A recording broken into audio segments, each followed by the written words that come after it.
So the Olympic Club is the largest athletic club in the country. Just over 10,000 members.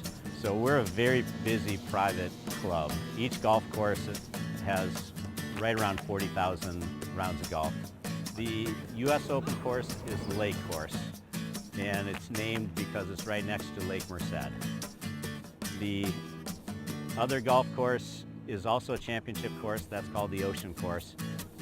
And then the last one is a 9-hole par 3 course called the Cliffs course, which is over by the ocean. I've been here almost exactly 2 years now, and within my first year, we could see the problems with the bunkers. The sand was heavily contaminated, the consistency was really poor. We saw our opportunity as a green committee to come in and renovate these. So Bill Love has been our architect ever since Pat got here in 2002.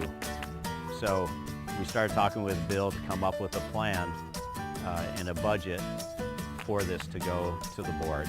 It started to gain all its notoriety back in the 50s when they played the first U.S. Open here. So we decided that what you see out at the Olympic Club today is what its character is. It's what everybody recognizes.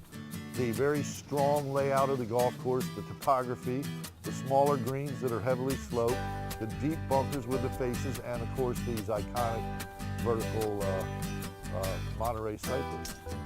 When Troy Flanagan came on, he was very insistent that bunker liners be added and did a lot of due diligence on what kind of liner would be the best.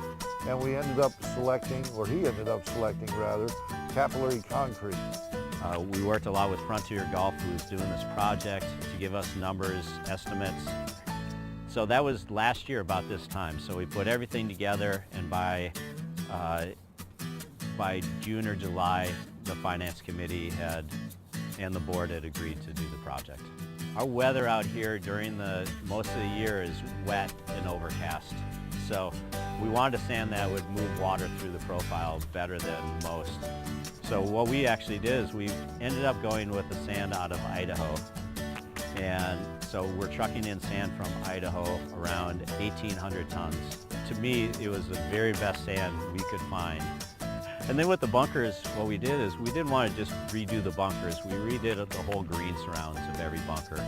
So it's not just regrassed, but it's regraded, and some of the humps and bumps are smoothed out.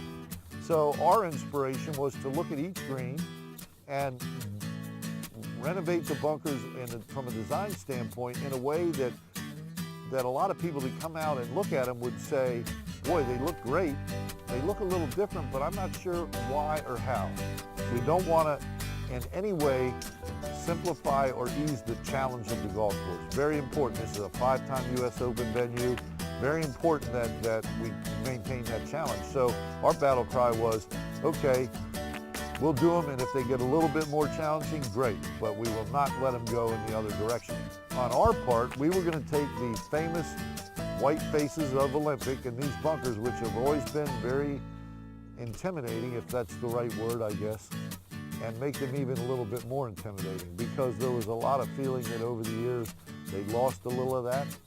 And we also, because they had also been very, over the years, kind of simplified in their shape, we wanted to make them more sensual and put some more interesting aesthetics into them, and that's what we have been doing.